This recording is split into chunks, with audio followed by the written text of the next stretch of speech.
am sending you light to heal you, to hold you. I am sending you light to hold you in love. If you don't know the song, we're doing a call response to the song. If you don't know the song, you'll learn it. I am sending you light to heal you, to hold you. I am sending you light to hold you in love. No matter where you go, no matter where you've been, you never walk alone. I feel deep within. No matter where you go, no matter where you've been, you'll never walk alone. I feel you deep within. So I am sending you light to heal you, to hold you. I am sending you light to hold you in love.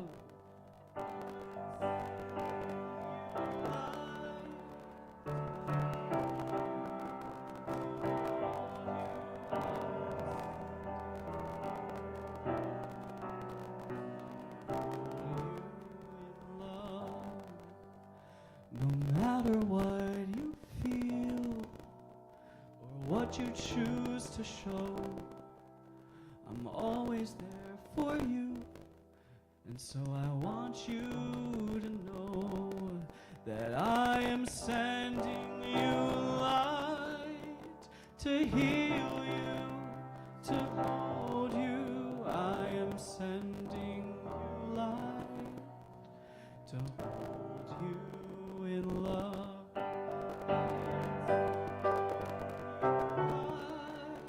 To heal you, to hold you.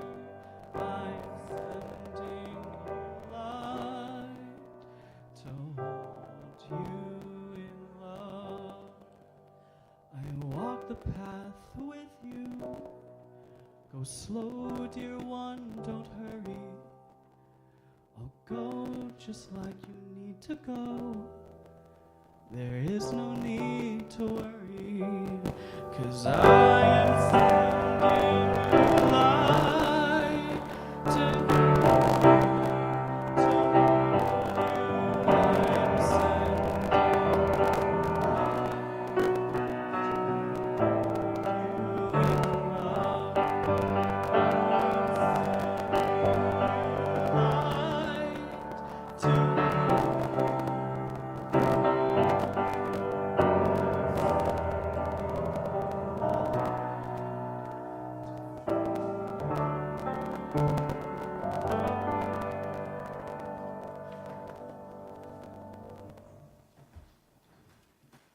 We are all inventors, each sailing out on a voyage of discovery, guided each by a private chart of which there is no duplicate.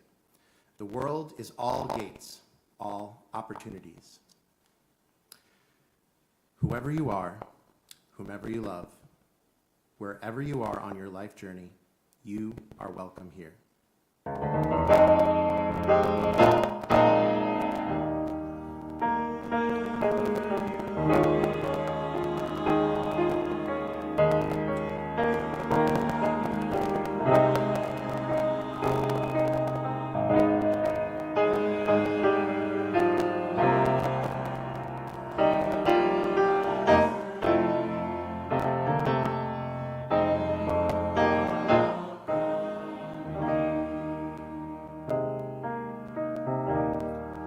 Whatever the color of your skin or your country of origin, whatever your gender or the source of your faith, you are welcome here.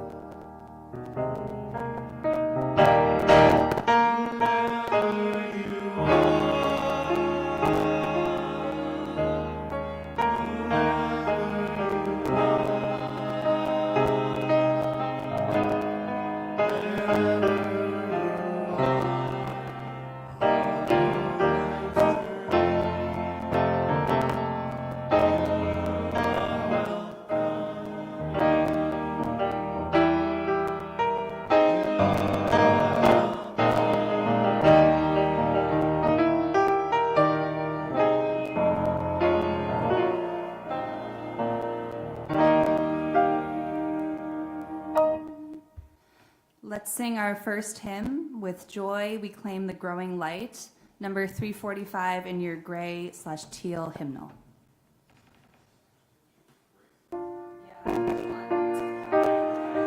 In your gray hymnal.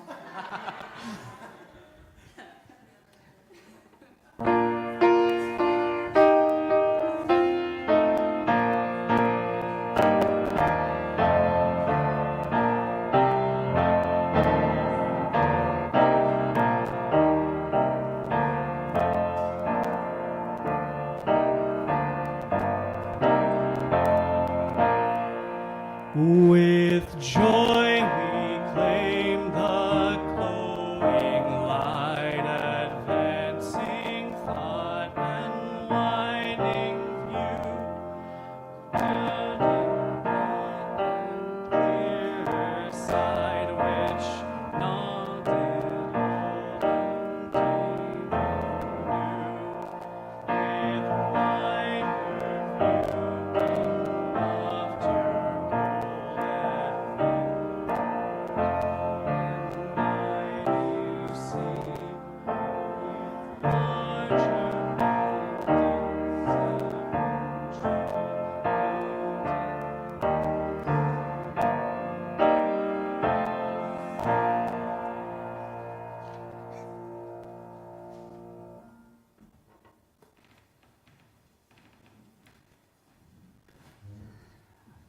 We will now light our chalice, symbol of our Unitarian Universalist faith, and join together in our song of hope.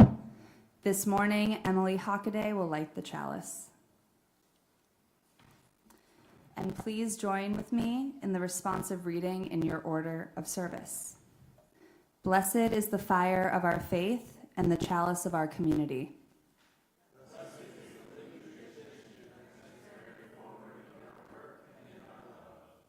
Blessed is the transient flame we kindle here.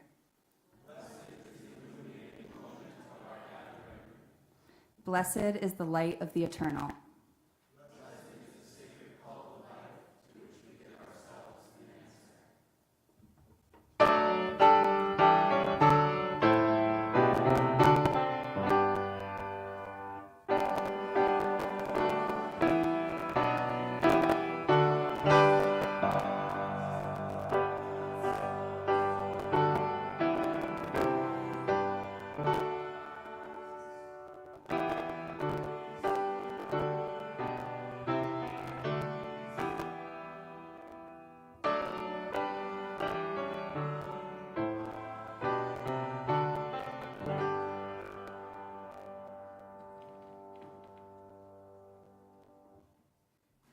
Good morning.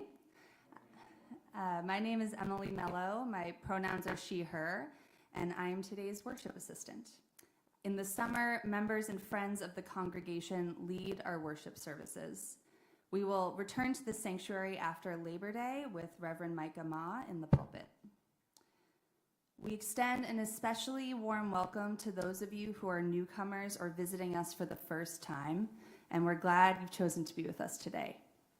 If you wish to introduce yourself, please stand as you are able and tell us your name and where you live. And if you're a newcomer on Zoom, please feel free to introduce yourself in the chat.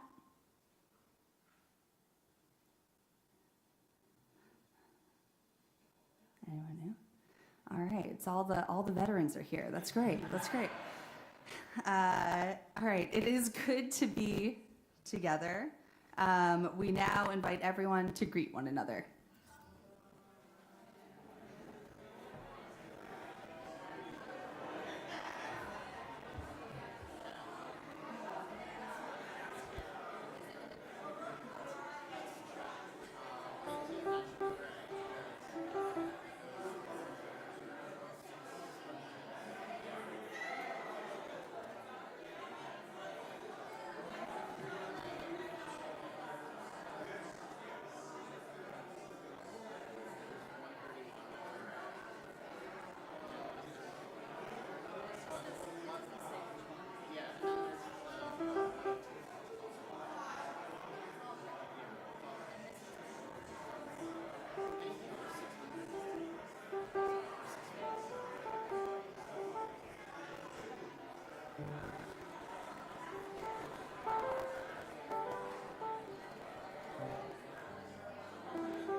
Okay.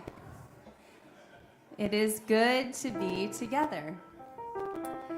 Following the service, please join us for refreshments and conversation in the Francis White Room behind me.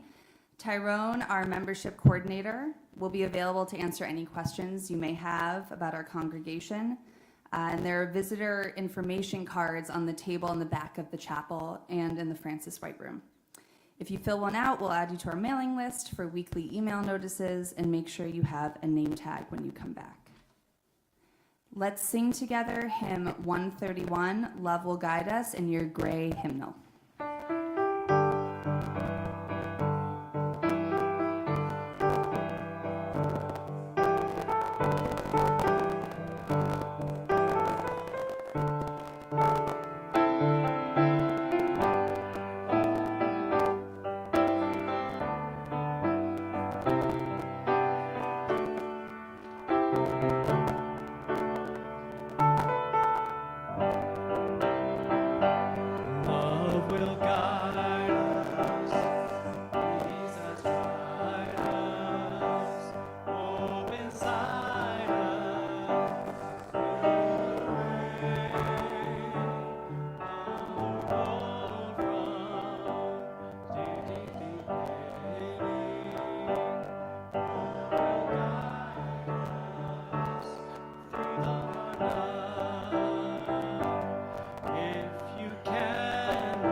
Use he, him pronouns. Yesterday, some of you probably watched some fireworks and gathered socially to celebrate the 250th anniversary of the signing of the United States Declaration of Independence in 1776.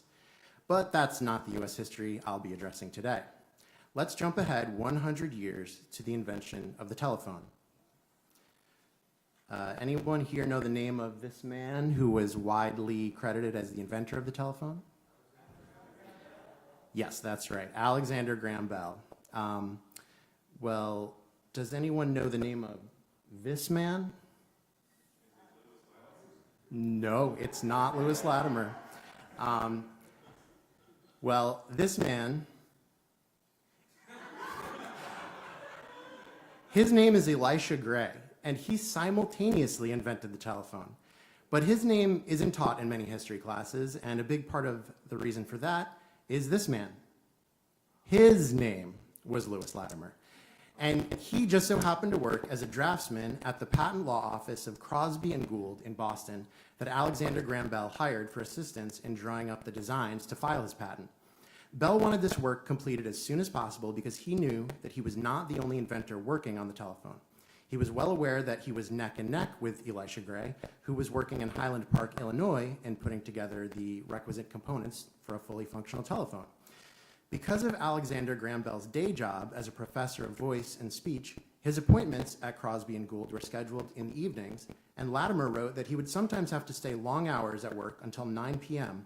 with Bell in order to get the patent filed as soon as possible. Not only had Bell chanced upon someone with a singular talent in drafting patents who was willing to work nights to get the job done, but Latimer had firsthand knowledge of drafting an ironclad patent because he himself had co-invented a massively improved train lavatory design in 1874. So on February 14th, 1876, Bell's lawyers filed his patent application in Washington, D.C., mere hours before Elisha Gray filed what's called a caveat, an official notice of an intent to file a patent. This caveat could have blocked similar patents from being filed if it were filed first, but because of the impeccable and rapid work Latimer did on Bell's patent, legal attempts by Gray to have himself declared the true inventor of the telephone died in court, allowing Bell to go on to start the Bell Telephone Company, which later evolved into AT&T. Now, in part, I chose Lewis Latimer as the topic of today's sermon because he was a Unitarian. He was, in fact, a co-founder of First Unitarian of Flushing, Queens. In part, I wanted to talk about his life and achievements because he was a resident of Queens, like myself. But on top of having been a brilliant Black American inventor, Civil War veteran, humanitarian, and champion for civil rights, he also left behind a body of creative work. He made sketches, he painted, he wrote poetry. Through these works, we are able to connect with who he was as a real living human being, what he would sit and ponder, and what he valued in his life. He was a man who fell deeply in love with a woman named Mary. They started a family together right here in Brooklyn and had 2 daughters whom he adored. And this first poem, Lewis Latimer, we will hear read by Emily Hockaday, highlights how he valued the human connections with his loved ones much more than any career triumphs, financial gains, or personal achievements.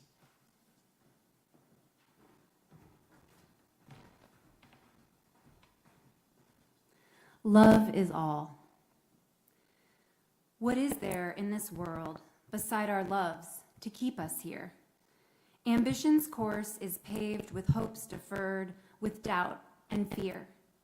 Wealth brings no joy, and brazen-throated fame leaves us at last, naught but an empty name. O soul, receive the truth ere heaven sends thy recall. Naught here deserves our thought but love, for love is all.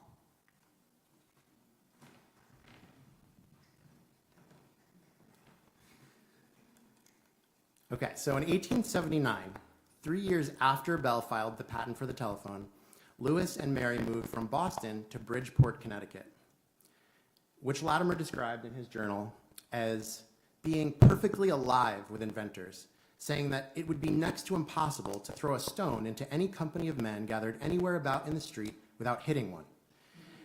And indeed, while working as a draftsman in a machine shop, the year he moved there, he met an inventor by the name of Hiram Maxim, who just 1 year prior had been in a patent race very similar to Alexander Graham Bell. But although Maxim filed his patent one day before his rival, the courts upheld the later patent because of its superior drafting. That patent was for the incandescent light bulb, and his rival was Thomas Edison. Yeah, Thomas Edison, surely you've all heard of this guy. At this point, I'd like to be real with you about how I feel about these famous inventors. Real talk. The idea of proclaiming one person as the inventor of a complex piece of technology like the electric light bulb or the telephone is just a bit absurd. I mean, these guys were not working alone. They had business partners and investors and lawyers, and there were several prerequisite technologies for all these inventions to even be possible. And with rivalries like Bell versus Gray or Edison versus Maxim or Nikola Tesla, They were quite honestly often stealing each other's ideas and building off of them. I understand that our history textbooks would be far too long if we listed the names of every person who had a hand in these inventions, but here today, I would like to acknowledge the fact that while these inventors did some brilliant work in the lab, they were not grasping around in the dark. Others lit the way for them. So, when Maxim met Lewis Latimer in that machine shop in Bridgeport, he saw Latimer's amazing drafting work and said, "Hey, you should come work for me." So with a big raise and a chance to work in the exciting brand new field of electrical lighting, Latimer jumped at the opportunity because although Edison had won the battle in getting a patent for the incandescent light bulb, the light bulb he patented only lasted for about 13 to 14 hours. So these light bulbs were not at all commercially viable. You can't sell your customers an extraordinarily expensive light bulb that needs to be replaced once a day. So Latimer started to work for Hiram Maxim as a draftsman and assistant manager, but within 4 years, he was promoted to chief electrical engineer. In this role, it was in this role that Latimer thought up a vast improvement in the carbon filament manufacturing process for electric light bulbs. Carbon filaments are basically just organic materials like cotton or paper that are superheated into a thin strand of essentially charcoal. With Edison's design, these little threads were incredibly fragile and couldn't hold their shape for very long under the force of the electrical current. Latimer discovered that by enveloping the carbon threads in a thin cardboard sleeve before superheating them, they came out much more durable and longer lasting while still using inexpensive materials. Now, if at this point you're confused about what an incandescent light bulb is or how it works, don't worry, I was right with you before all of this. So let's let Lewis Latimer break it down for us since he literally wrote the book on it. If the electric current can be forced through a substance that is a poor conductor, it will create a degree of heat in that substance, which will be greater or less according to the quantity of electricity forced through it. Upon this principle of the heating effect of the electric current is based the operation of the incandescent lamp just described. While the copper and platinum wires readily conduct the current, the carbon filaments offer a great deal of resistance to its passage, and for this reason become very hot. In fact, raised to white heat or incandescence, which gives its name to the lamp. You doubtless wonder why this thread of charcoal is not immediately consumed when in this state, but this is readily accounted for when you remember that without the oxygen of the air, there can be no combustion, and that every possible trace of air has been removed from the bulb and it's so thoroughly sealed up as to prevent the admission of air about it. And yet, the lamp does not last forever, for the reason that the action of the current upon the carbon has a tendency to divide up its particles and transfer them from one point to another, so that sooner or later, the filament gives way at some point. Yet most of these lamps are guaranteed to last 1,000 hours, and this at from 4 to 6 hours a day gives the lamp a life of several months. So, with Latimer's amazing new carbon filament, his employer, the U.S. Electric Lighting Company, had a commercially viable lighting system to sell to large companies and municipalities. Since his carbon filament manufacturing process allowed the filaments to be molded into different shapes, his ego-driven boss had them shaped into a letter M and called them the Maxim bulb. So while Maxim is busy taking credit for this commercially viable light bulb, Latimer is being sent to New York, Philadelphia, and Montreal, where he actually learned some French in order to direct his employees, to oversee construction of large-scale electrical plants, lighting and wiring systems for large buildings, trains, and streetlights. He also oversaw the manufacturing process of the carbon filaments that were used in the light bulbs that they were installing in all of these places. In 1882, the Latimers traveled by boat to England so Lewis could oversee the opening of a new light bulb factory, since he knew the process from beginning to end. And yet, on his return to the United States in 1883, the company that had employed him for the last 4 years and whose fortunes he had helped make suddenly couldn't find a place for him. So Latimer found a job right here in Brooklyn at a much smaller operation called the Olmsted Electric Lighting Company as a draftsman and superintendent of lamp construction. And this is when the Latimers had their first child, Emma Jeanette, that you saw a sketch of earlier. They only lived in Brooklyn a few months before Lewis was offered a job at the Edison Electric Light Company. It seemed that Thomas Edison learned that his rival, Hiram Maxim, and the U.S. Electric Lighting Company had foolishly left one of their best assets as a free agent. Edison knew that with Latimer in their employ, their patent cases would be in much more capable hands. Hired as a draftsman, Latimer was soon moved to the legal department to oversee their patent library, to search out any patent infringements and to argue as a legal expert in patent cases on behalf of the Edison Company. Now that the Edison Company had recruited the Jalen Brunson of electrical invention patent law, they were basically unbeatable. So at this point, Maxim basically says, okay, I lost the light bulb wars, and goes on to work on other inventions, such as the automatic fire sprinkler system, which he saved many lives, and the first fully automatic recoil-operated machine gun, which has caused an incalculable amount of deaths and human suffering. See, while many inventors were often financially motivated, I get the sense that Lewis Latimer was strongly driven by a deep curiosity to examine how everything around him functioned from top to bottom. And I also think that he believed the work he did on electric lighting would improve the lives of people all over the world. Just listen to the way he waxed poetic about the benefits of electric lighting over candlelight. The term candle power refers to the standard wax candle, which is the unit of illumination adapted in grading electric lights. The lamps commonly used in dwellings being rated as given a light equivalent to that of 16 standard candles. In addition to the large number of advantages possessed by the electric light over all other forms of artificial illumination, it may be said to be far in advance of all others in the readiness with which it may be adapted to all forms of decoration. It may be mounted in chandeliers, supported in bracket, fixed directly to walls and ceilings, and in every conceivable position, or be allowed to hang at the end of flexible cords. The globes may be of all colors, and the best talent of the civilized world has been levied upon the production of beautifully designed fixtures to receive them, as well as globes, shades, and reflectors to modify the lights and enhance the beauties of its effects. Like the light of the sun, it beautifies all things on which it shines, and is no less welcome in the palace than in the humblest home.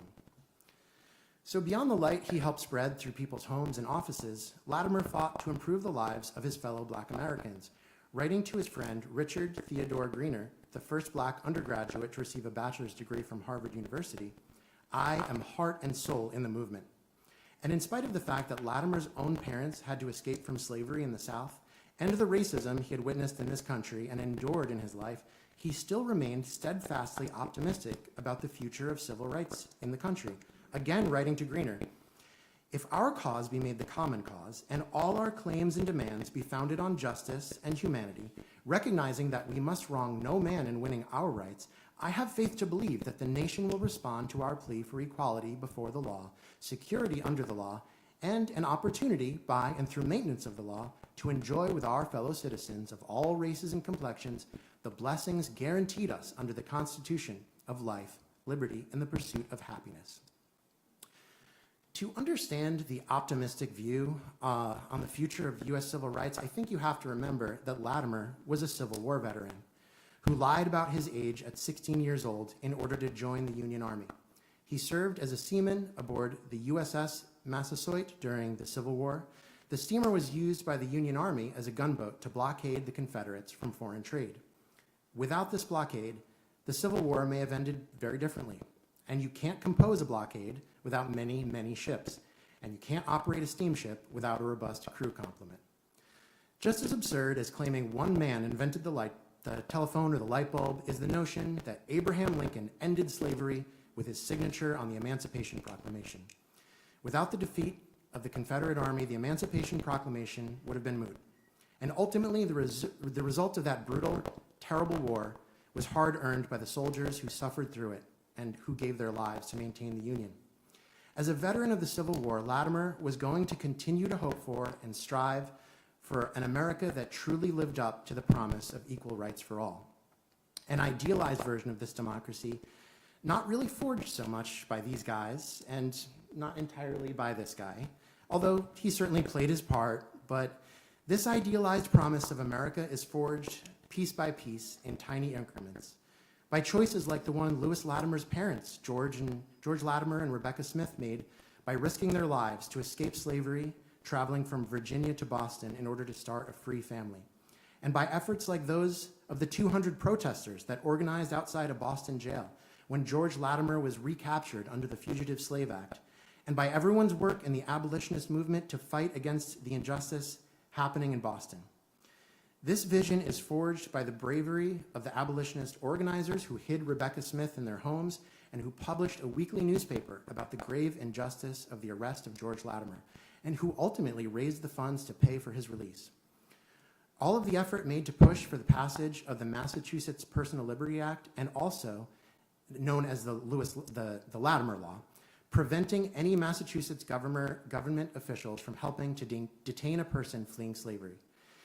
The same fight continues on today for the promise of equal representation and opportunity for all.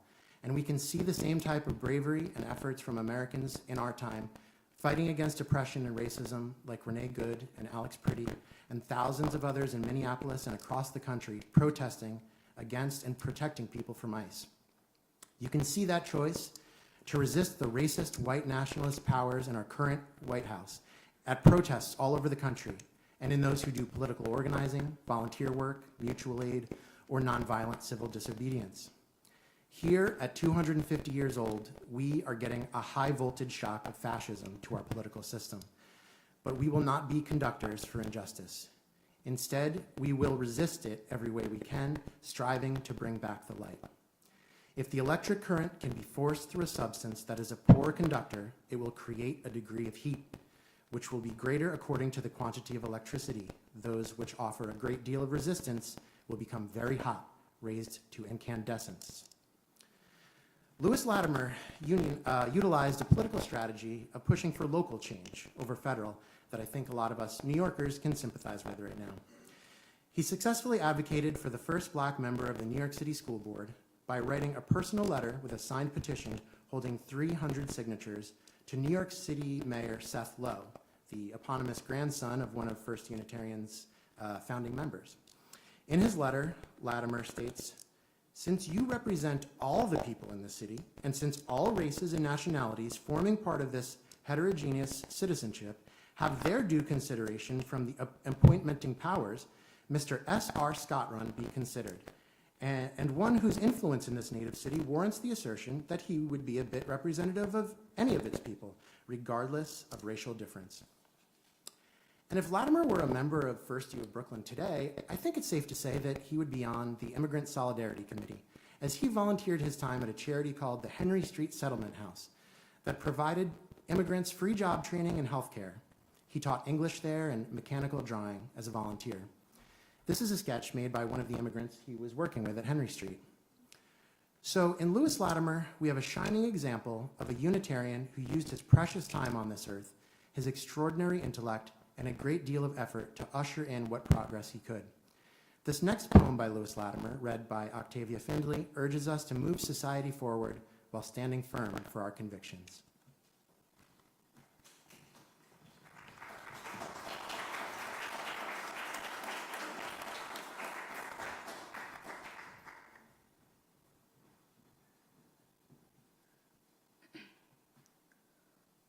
Go ahead or stand aside. Life is change, the change of progress. We must neither pause nor stay, but ever be up and doing, ever moving on our way. In the rush and crush and struggle of the hurrying human tide, there is but to do your duty. Go ahead or stand aside. You may think to pause and question, shall I go or shall I stay? Is it wise to make the venture? Standing thus, you block the way, and the billows sweep around you. Not one moment will they bide. Hurrying on, each one is chanting, go ahead or stand aside. Though the waves seem sweeping over you, do not yield you to dismay. You are part and parcel of it. May the tide turn as it may. You must still be in and with it. Let who will laugh and deride hold your way and make all others go ahead or stand aside.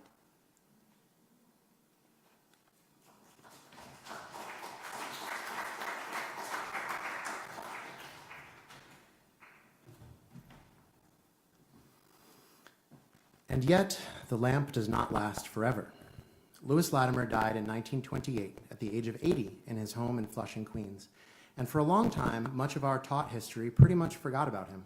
Everyone knew the names Alexander Graham Bell and Thomas Edison, but you likely wouldn't have found the name Lewis Latimer in any US history textbooks. I personally had never heard of him at all until 2018, when we ended a historic Flushing holiday house tour at the Lewis Latimer House. As someone with an interest in history, I was shocked to discover this person who I had never heard of, who had lived such an amazing life. And then a few months later, I saw his photo on the wall here on the second floor at First U.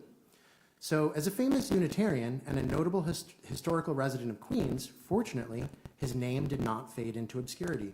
And that is in great part due to the efforts of his granddaughter, Winifred Latimer Norman, who herself was a social worker, a member of Fourth Universalist Society in the city of New York, and who served on the board of trustees for the Unitarian Universalist Association. She was born in 1914 and grew up playing at her grandparents' house in Flushing, located at 64 Holly Street, which in 1988 was slated for demolition to make way for apartment buildings. Winifred and her brother Gerald Latimer Norman, who was a judge here in Brooklyn, worked with the Queens Historical Society and the newly formed Committee to Save the Latimer House, and worked out a deal with the city to have the house moved to NYC Parkland next to some athletic fields, and to have it restored to its turn-of-the-century facade and opened as a museum in 1995. She also wrote a book about her grandfather in 1994, which I was able to check out of the Queens Library, and which laid out most of the information I am sharing with you today about Lewis Latimer. The recently remodeled interior of the Lewis Latimer House now features a fantastic exhibit on his life, his accomplishments, and his artwork. They also host field trips and STEM workshops for a new generation of future scientists and inventors growing up here in Queens. Quite a legacy to leave behind for Lewis Latimer to continue inspiring and illuminating those who can hear his story and his words a century later. Like the light of the sun, it beautifies all things on which it shines. And now here to read our final poem by Lewis Latimer is Tyrone Davis Jr.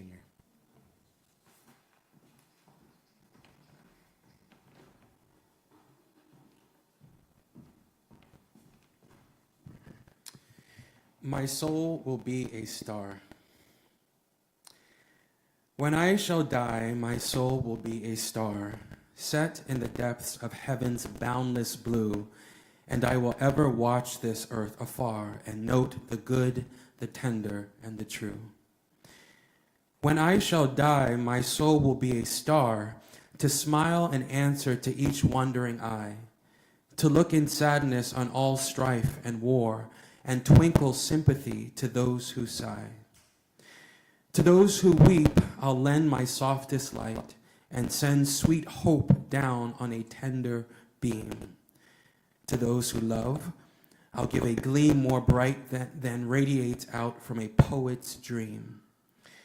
I'll guide the sailor o'er the treacherous sea and bring his bark safe to the foreign strand and warn when danger threatens on his lee, and smiling greet him when he's safe on land.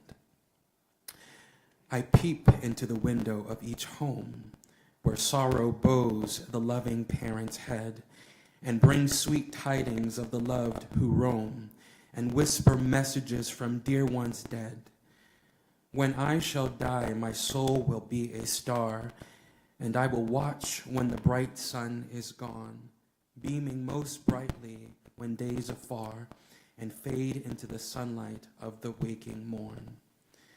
When I shall die, my soul will be a star, to smile on earth through ages yet to come, to guide and comfort all the souls that are, and welcome others to their final home.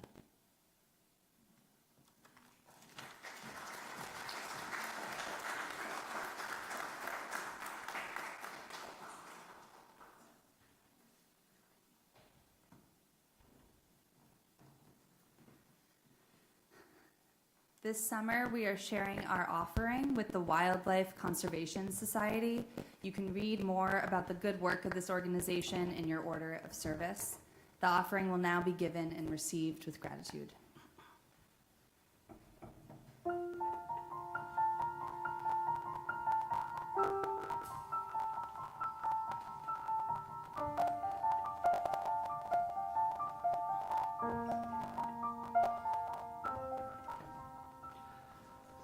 When I shall die, my soul will be a star, set in the depths of heaven's boundless blue, and I will ever watch this earth afar, and note the good, the tender, and the true.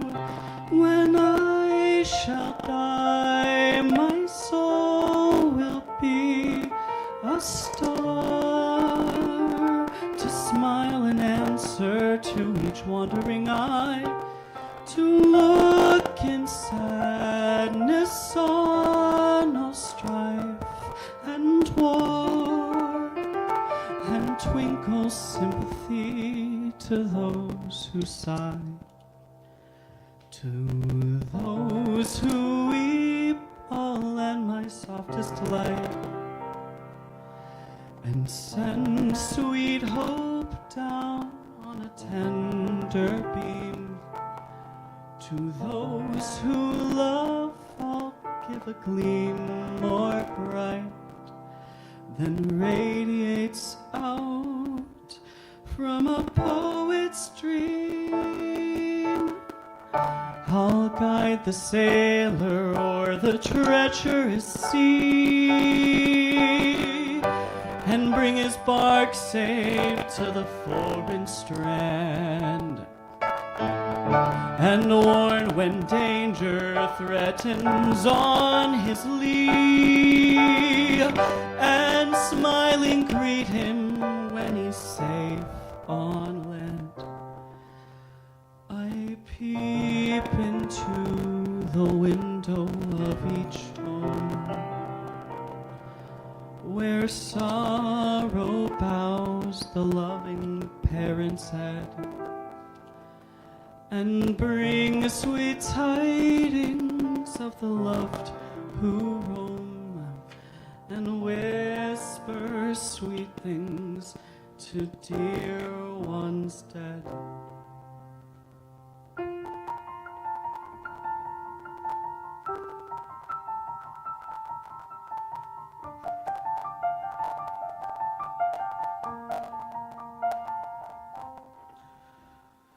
When I shall die, my soul will be a star, and I shall watch when the bright sun is gone, bending most brightly when days afar, and fade into the sunlight of the waking morn. When I shall die, my soul will be a star, to smile on earth through ages yet to come, to guide and comfort all the souls that are, and welcome others to their final home.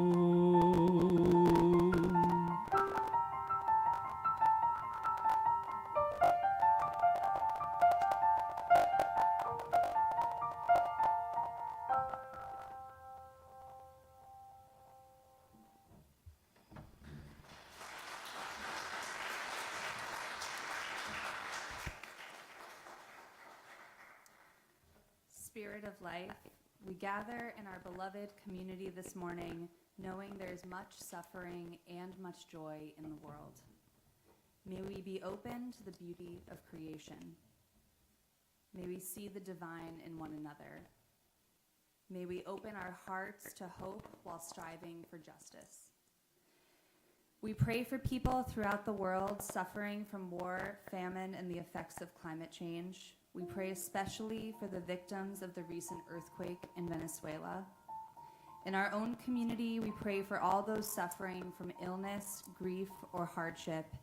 And we pray for Vicky Antonini, whose mother, Carol Antonini, passed away on Friday, July 3rd, after a short hospital stay related to a surgery complication. She was 78 years old. And now, into this sacred space, we may speak out loud or add to the chat the names of other loved ones we are praying for this morning.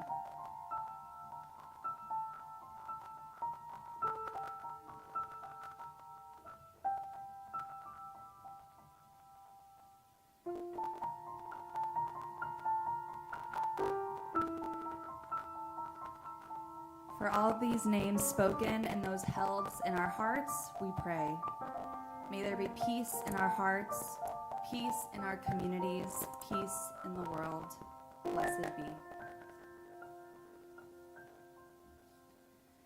Now is the time in our service when we light candles of joy or sorrow. We now invite you to come forward to light a candle of joy or sorrow. If you are joining us on Zoom, feel free to add your joy or sorrow in the chat.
With all these flames lit and those held quietly in our hearts, we offer blessings.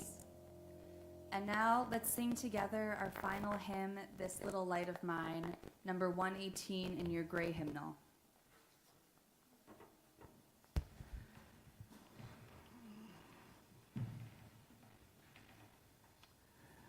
I think everybody should know this one.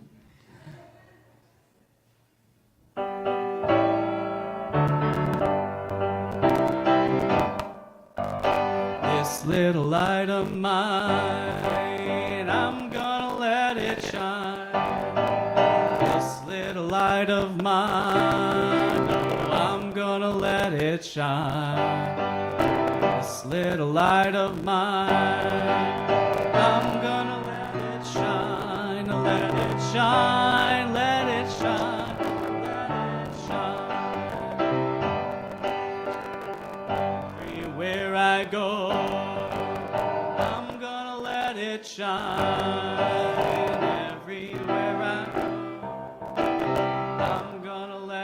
shine. Everywhere I go, I'm gonna let it shine, let it shine, let it shine, let it shine. Building up a world, I'm gonna let it shine. Building up a world, I'm gonna let it shine. Building up a world, I'm gonna let it shine, let it shine, let it shine, let it shine, let it shine, let it shine. One more. Let it shine, let it shine, let it shine.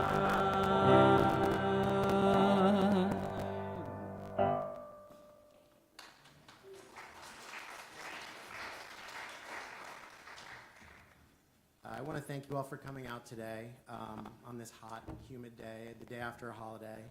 I want to thank my worship assistants today, Emily Mello. I want to thank Jay for helping with the Zoom and also helping me set up the slideshow before. Thank you to the poetry readers, Emily Hockaday, Octavia Findley, and Tyrone Davis Jr. Thanks to Allie Lewis for composing the music to My Soul Will Be a Star. And thanks to Caleb Calloway for his beautiful piano playing today. And he's going to come up for an announcement really quick. Speaking of our talented Allie Lewis, she asked me to pass on a message for everybody here and online and all your friends and anybody that you want to bring to next Sunday for summer choir. We're doing summer choir this year. Allie Lewis will be leading, so if you want to come and take part in choir this summer, it's, I believe, the second Tuesday of every month starting... Not Tuesday. Oh my gosh, guys. Sunday. Unless you want to show up on Tuesday. Yeah, anyway, so if you can make it, we'll see you next week. Looking forward to it. The 10th, yes. 10 o'clock. 10 o'clock. Yes, thank you so much, Yuri. 10 o'clock. Don't show up earlier. See you Tuesday. Okay, and one more announcement. We're welcoming our new Director of Religious Education next month, and we're having a work party to prepare an office for her. Join the Facilities Committee next Sunday, July 12th, after the service to create a cozy office space for Elizabeth Ann. We'll be moving furniture, sorting books, oiling woodwork, washing windows, and more. We'll also be turning Reverend Micah's office into the new teen space so they can have some more room. All skill levels are invited. Come for a few minutes or a few hours. But if you stick around till 3 p.m., there will be pizza. Okay, and we will close today with the words of Lewis Latimer. We create our future by well improving present opportunities, however few and small they may be.